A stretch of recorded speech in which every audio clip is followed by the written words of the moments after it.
Over the years, the MMA landscape has seen countless contenders rise to the occasion, some earning title shots and even claiming championship gold, while others see their hype fade, never to be heard from again. Today, we'll take a look at a handful of contenders who were once hailed as the next big thing in the UFC, even receiving praise from prominent figures in the MMA world. Here are 5 fighters who were once seen as the next big thing, but have since faded from the spotlight, leaving many wondering what went wrong. Number 1. Gregor Gillespie. Gregor Gillespie made his UFC debut in 2016. He was 7-0 at the time. Known as a top-heavy pressure wrestler, he went on an impressive 6-fight win streak in the UFC, kicking things off with a win over Gleico Franca in his debut, who had just won the Brazilian version of The Ultimate Fighter that same year. In his second fight, he made a statement by knocking out his opponent in under 30 seconds, proving he wasn't just a wrestler. He was widely regarded as the next big prospect by many prominent figures in the sport. When somebody comes up to me and tells me how wonderful Khabib is, and that Khabib is unbeatable, but hey Chael, by the way, who do you think could unseat Khabib? So as a matter of fact, there's a guy, and I'm gonna trust you probably haven't heard of him. He's completely undefeated. He's never even lost a round. He was an undefeated national wrestling champion. He's young, he's hungry, he's gritty. His name is Gregor Gillespie. But in November 2019, at 13-0 on the biggest stage of his career, he ran into a prime Kevin Lee and suffered his first professional loss in devastating fashion. It wasn't until 2 years later that he made his return, delivering a spectacular comeback performance against Carlos Diego Ferreira. Gillespie hasn't fought since 2021, and on May 15, 2022, he took to Instagram to clear the air. In his post, he clarified that he hadn't been removed from the UFC, but rather from the rankings, explaining that he was holding out for the right opponent, one who could elevate his career and put him on the path to a title shot. However, with nearly 4 years away from the sport, now at 37 and unranked, a return to the octagon seems highly unlikely. Number 2. Ascar Ascarov.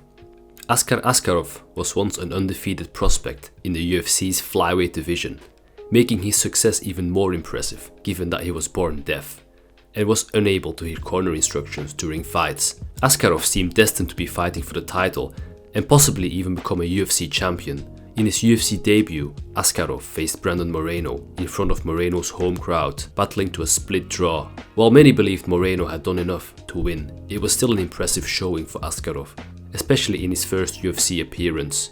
He went on to secure 3 more victories against high-level competition. But after suffering his first defeat in a close fight against Kai Kara-France, he requested his release from the UFC. Reportedly, this was due to a medical condition, as he realized he wouldn't be able to compete consistently. Following his release, he joined the Russian promotion ACA and competed once in November 2023, securing a victory over Alan Gomez. He hasn't fought since. Number 3. Zabit Magomedsharipov. Zabit Magomedsharipov is likely the most prominent and well-known fighter on this list. Renowned for his dynamic, flashy striking and elite submission skills, Zabit was quickly making a name for himself in the featherweight division, racking up wins in spectacular fashion, often regarded as one of the biggest what-ifs in MMA, a sentiment echoed by both fans and MMA media. Yeah. Zabit Magomedsharipov. That guy was fucking good, man. He did some cool shit, yeah. Ooh, he did some wild shit. He was so interesting because he was from Dagestan, but he fought like almost like a karate fighter, and he could do anything. I mean, crazy trips too. He's just so clever and creative, and such an interesting fighter to watch. I was bummed out, man, like really bummed out when that guy retired. Zabit's final fight took place on November 9th, 2019 against Calvin Kattar, where he secured a unanimous decision victory. At this point, Zabit was seen as a serious title contender and widely regarded as the next in line for a shot at the featherweight belt. After that, there wasn't much news about him. As time passed and his absence grew longer, fans were left wondering about his status. Eventually, in an interview, Zabit revealed the reasons behind his inactivity. Firstly, he struggled to find opponents willing to fight him, and secondly, he was dealing with health issues related to his immune system, In June 2022, he officially announced his retirement from MMA to pursue a career in medicine. On a positive note, Zabit's younger brother, Ghassan, is currently making waves in the PFL, showcasing striking style and ground game reminiscent of his older brother. At 24 years old and 10-0, the future looks bright for the young Dagestani fighter, and we might catch a glimpse of his older brother. Number 4. Augusto Sakai. Once upon a time, Augusto Sakai was seen as a new breed of heavyweight, cracking the top 10 after going 5-0 in the UFC and beating the likes of Marcin Tybura and Andrei Arlovski. But in September 2020, Sakai faced a seasoned Alistair Overeem and suffered his first TKO loss.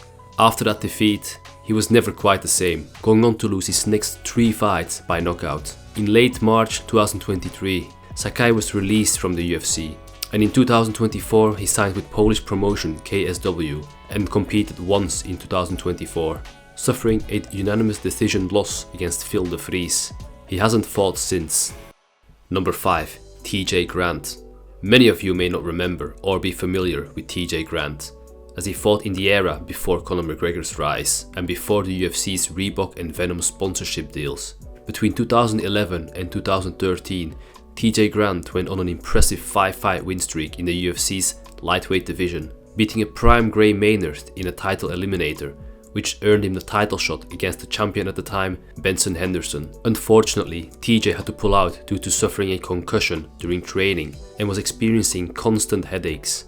Sadly, recovery took a while, and with him becoming a father, TJ decided to step away from the sport at the ripe age of 29. Afterwards, he returned home to Nova Scotia, working in construction before opening his own MMA gym in 2020, where he still teaches kids and adult classes 3 days a week. He admits that he sometimes misses the feeling of walking out to the octagon, but has no regrets about his decision. He believes the pay isn't worth the damage fighters endure, ultimately choosing his health over his career.